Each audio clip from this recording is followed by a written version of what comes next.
देखिए हम लोग जो है केमिस्ट्री पढ़ रहे थे, जिसमें कि हम लोग जो है पिछला वीडियो में हम लोग सीखे थे संयोजन अभिक्रिया और वियोजन अभिक्रिया। संयोजन और वियोजन अभिक्रिया के बारे में जान चुके थे। संयोजन और वियोजन यदि आप लोग नहीं देखे हैं तो उसको देख लीजिएगा पहले वीडियो, इसके बाद जो है आज अगला वीडियो देखिएगा।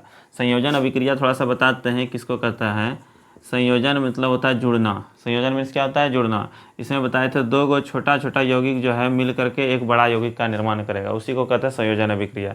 जैसे बताए थे H2 + O2 मिल करके क्या बना? H2O बना। ये कौन सा अभिक्रिया हुआ? संयोजन। इसको संतुलित कर सकते हैं। H दो गो है तो यहाँ दो गो, ऑक्सीजन दो गो है, इधर एक गो है, इसके आगे में दो दीजिएगा तो यहाँ पर ऑक्सीजन हो गया दो गो, लेकिन यहाँ पर हाइड्रोजन दो दूना चार हो गया, यहाँ पर आगे में दो दीजिएगा, ये हो गया संतुलित। ठीक है, इसी को कहते हैं संयोजन। अगला था वियोजन। अगला कौन सा अभिक्रिया था? वियोजन। ठीक है, वियोजन मीन्स क्या होता है? टूटना। वियोजन मीन्स क्या होता है? टूटना। यहाँ पर टूटना मतलब हुआ कि यहाँ पर जो है एक बड़ा यौगिक जो है टूट करके दो गो छोटा छोटा यौगिक का निर्माण करता है, उसी को कहते हैं वियोजन अभिक्रिया। बता चुके थे, आप लोग ध्यान दीजिएगा। अब यहाँ पर क्या था? CaCO3 मान लीजिए कैल्शियम कार्बोनेट है, इसको जब गर्म करते हैं तो CaO + CO2 में टूट जाता है। ठीक है, यहाँ पर देखिए एक यौगिक जो है दो ठो में बट गया कि नहीं, यहाँ पर इसी को कहते हैं वियोजन अभिक्रिया। और वियोजन अभिक्रिया बताए थे टोटल जो है 3 प्रकार का होता है, यानी एक तरह से वियोजन अभिक्रिया जो है उसको 3 भागों में बांटा गया था। यहाँ पर बताए थे वियोजन अभिक्रिया। वियोजन अभिक्रिया जो है उसको 3 प्रकार होते हैं, या फिर तो उसको 3 भागों में बांटा गया। पहला था उष्मीय वियोजन अभिक्रिया। उष्मीय वियोजन अभिक्रिया। ठीक है, उष्मीय अपघटन कहिए या वियोजन अपघटन, उष्मीय अपघटन अभिक्रिया। और दूसरा था यहाँ पर वैद्युत अपघटन। दूसरा क्या था? वैद्युत अपघटन अभिक्रिया। और तीसरा था कौन सा अभिक्रिया? तीसरा था आपका प्रकाशीय अभिक्रिया, प्रकाशीय अपघटन अभिक्रिया। ठीक है, इसके बारे में यदि नहीं देखे हैं तो उसको देख लीजिएगा। वियोजन अभिक्रिया जो है वो 3 भागों में बटा था, इसी का एक तरह से वियोजन मीन्स क्या होता है? टूटना। तो इसमें भी उष्मीयम भी टूटता है, अपघटन मीन्स क्या होता है? टूटना।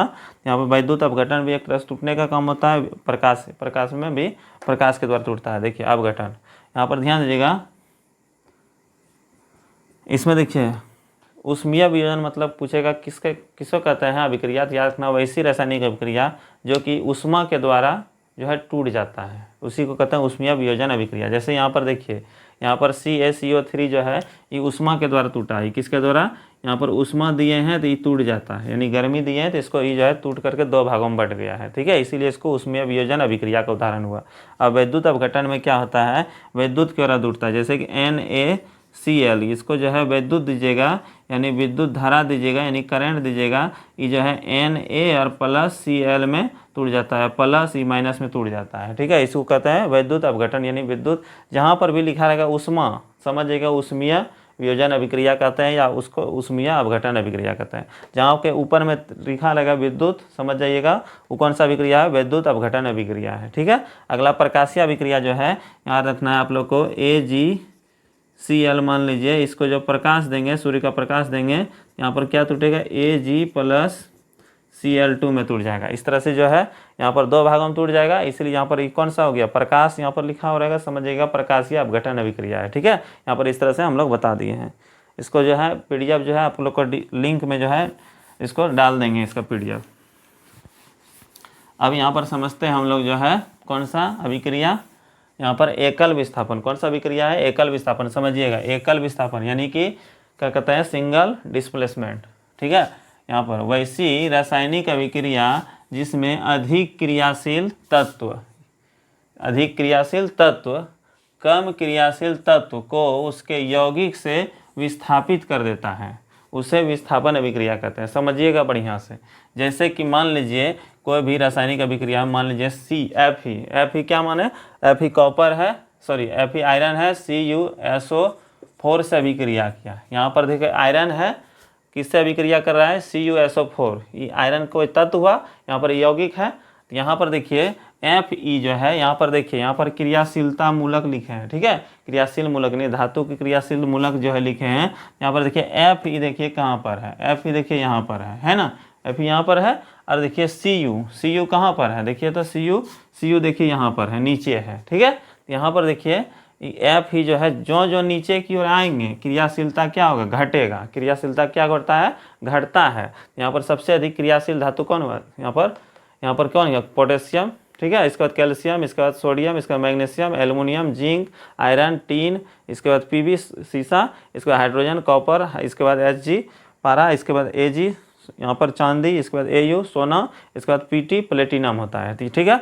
यहाँ पर देखिए सबसे अधिक क्रियाशील यहाँ पर जो है ये दोनों में यहाँ पर कौन है, आयरन है, और इसके बाद यहाँ पर जो है इसके नीचे कौन है, कॉपर है, ठीक है। लेकिन यहाँ पर जो है ध्यान दीजिएगा, यहाँ पर देखिए CuSO4 है, यहाँ पर CuSO4 के साथ है, तो यहाँ पर क्या करेगा, इसको हटा देगा, ठीक है। यहाँ पर हटा देगा तो मान लीजिए ऐसे हम समझाते हैं, ठेठी भाषा हम समझाते हैं। ये मान लीजिए दरोगा है, कौन है, दरोगा।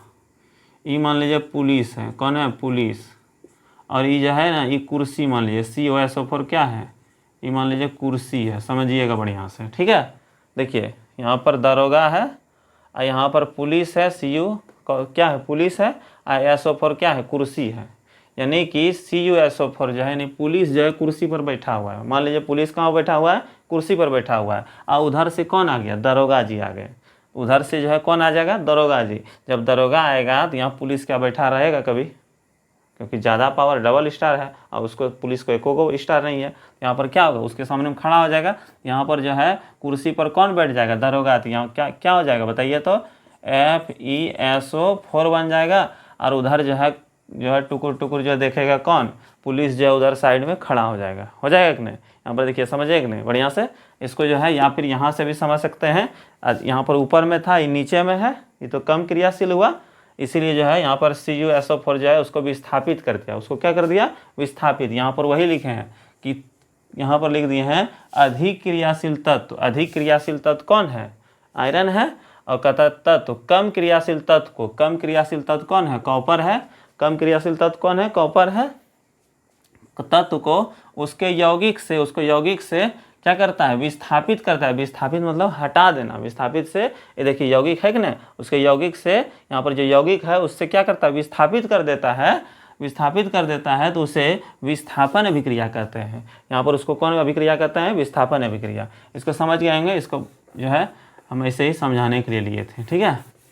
जैसे अगला एक ठो और लेते हैं, जैसे कि मान लीजिए कैल्शियम जो है मान लीजिए और FeSO4 मान लीजिए। यहाँ पर देखिएगा Ca कैल्शियम लिए हैं और FeSO4 देखिए Ca देखिए यहाँ पर है ऊपर में, और Fe देखिए कहाँ है, नीचे है। देखिए अधिक पावरफुल कौन है, कैल्शियम है, और यहाँ पर कम पावरफुल कौन है, यहाँ पर आयरन है, Fe। तो यहाँ पर देखिए ये कुर्सी मानते थे, इस पर बैठा हुआ है, तो यहाँ पर क्या हो जाएगा, ये प्लस में रहता है, ये प्लस में, ये माइनस में होता है, ठीक है। तो यहाँ पर जो है प्लस वाला जो है माइनस के साथ जाएगा। यहाँ पर बताइए क्या आ जाएगा, CaSO4 और प्लस Fe जो है उधर साइड में हो जाएगा। Fe क्या हो जाएगा, साइड हो जाएगा, ठीक है। इस तरह से बना सकते हैं। और एक ले सकते हैं, मान लीजिए कि जिंक, Zn मान लीजिए, और मान लीजिए Zn और CuSO4, Zn CuSO4 मान लीजिए, ठीक है। जिंक, अगला देखिए जिंक देखिए यहाँ पर ऊपर में है, और Cu देखिए यहाँ पर नीचे में है। Cu देखिए नीचे है, Zn यहाँ ऊपर में है, Cu देखिए नीचे है ना। यहाँ पर बैठा हुआ है, तो इसको बताइए क्या बनेगा, आप लोग बताइएगा। Zn और SO4, Zn SO4 बन जाएगा, यहाँ पर प्लस Cu उधर जो है साइड हो जाएगा, ठीक है। यहाँ पर देखिए इस तरह से बता दिए। आप लोग इसको देख लीजिएगा, अच्छे से समझ लीजिएगा, समझ तो गेबे किए होंगे। अब इसको जो है अगला जो है देखते हैं इस तरह से। अब देखिए अगला है उभय विस्थापन। अगला कौन सा अभिक्रिया है, उभय विस्थापन, यानी डबल डिस्प्लेसमेंट अभिक्रिया, या इसी को कहते हैं द्विविस्थापन। यहाँ पर था एकल विस्थापन, यहाँ पर कौन सा है, द्विविस्थापन अभिक्रिया। कौन सा, द्विविस्थापन। देखिए द्विविस्थापन किसको कहते हैं, वैसा रासायनिक अभिक्रिया जिसमें दो यौगिक अपने आयनों का आदान प्रदान, आयन समझते हैं, जैसे कि NaCl लिखें, इसमें प्लस रहता है, इसमें माइनस रहता है।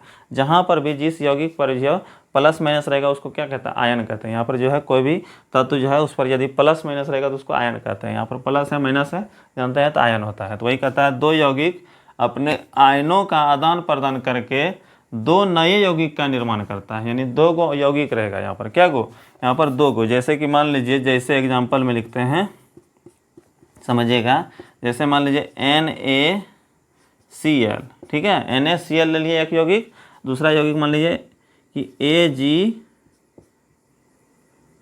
AgCl, मान लीजिए AgCl, ठीक है, AgCl ले लेते हैं। AgNO3 ले लीजिए, AgNO3 ले लीजिए, AgNO3 ले लेते हैं, ठीक है। यहाँ पर ध्यान दीजिएगा, ई जानते हैं प्लस में होता है, ई क्या होता है माइनस में, ई प्लस में होता है, ई माइनस में होता है, ठीक है।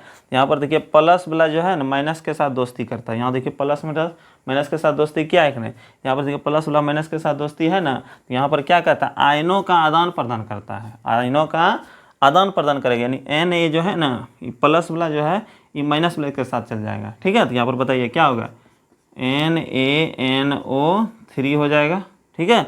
ई जो है इसके साथ आ गया, प्लस वाला माइनस के साथ, इधर वाला के साथ, तो ई जो है ई प्लस वाला ई माइनस के वाला के साथ आ जाएगा, क्या बनेगा, Ag प्लस AgCl, क्या बनेगा, प्लस AgCl। इस तरह से जो है ई यौगिक बन जाएगा, ठीक है। देख सकते हैं AgCl, यहाँ पर लिख दीजिए AgCl, यहाँ पर जो है AgCl, इस तरह से बन गया। अब अगला जो है एक ठो और लेते हैं, जैसे कि मान लीजिए Fe प्लस, मान लीजिए FeS प्लस H2SO4 ले लीजिए, ठीक है, दूसरा यौगिक। यहाँ पर देखिए ई प्लस में रहता है, किस में होता है माइनस, ई प्लस में किस में होता है माइनस में, ठीक है।